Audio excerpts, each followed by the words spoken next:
Muling pinadadalo ng komite sa Kamara si Vice President Sara Duterte sa pagdinig tungkol sa paggamit ng confidential funds ng kanyang tanggapan. 4 na opisyal ng Office of the Vice President ang pinakontempt at pinaaresto ng komite dahil sa hindi pagdalo sa mga pagdinig. At muli ring pinasabina ang Chief of Staff ng OVP.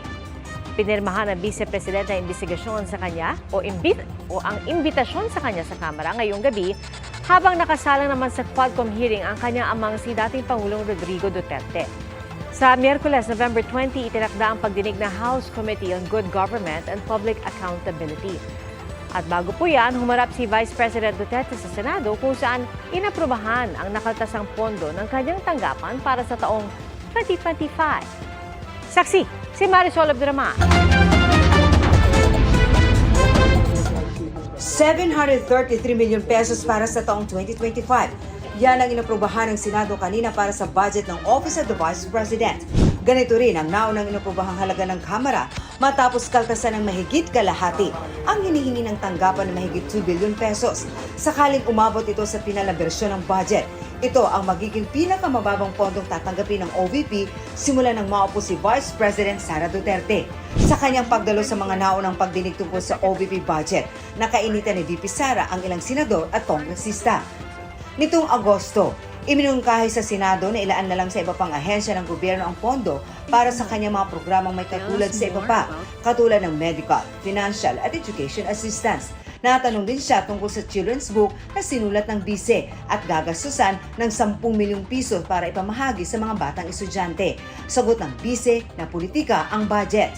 Sa Kamara naman, tumanggi ang bise na sagutin ang tanong ng mga kongresista tungkol sa paggamit ng OVP ng 73 million pesos na confidential funds noong 2022. Hindi na siya sumipot sa sumunod na budget hearing sa Kamara. Pero iginiit sa pagdinig ng House Committee on Good Government and Public Accountability na walang nangyaring maling paggamit ng pondo sa kanyang tanggapan. Sabi ng liderato ng Kamara nitong Setyembre, inilipat nila sa ibang ahensya ang mahigit 1.2 billion pesos na natapyas mula sa panukalang budget ng OVP. Sa pagtalakay ng plenaryo kanina sa Senado, dumalo si VP Sara.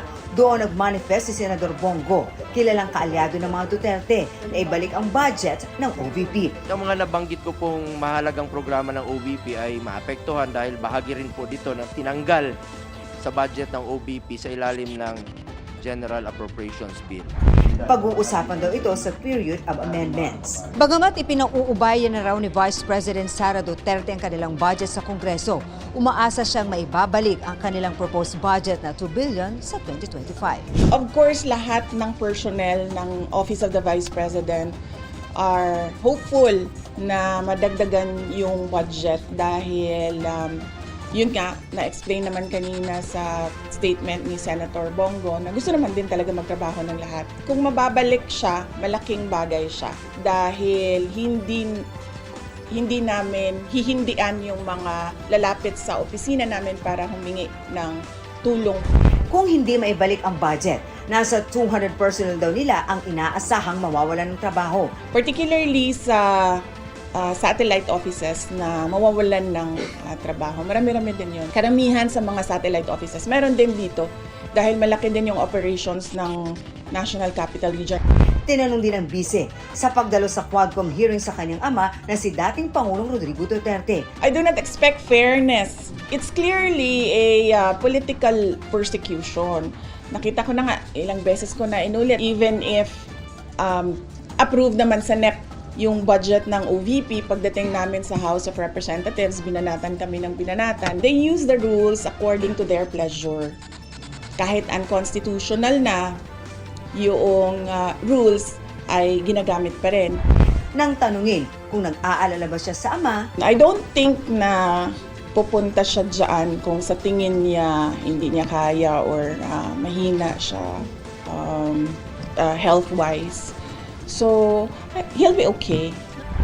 para sa GMA Integrated News, Marisol Abduraman ang inyong saksi.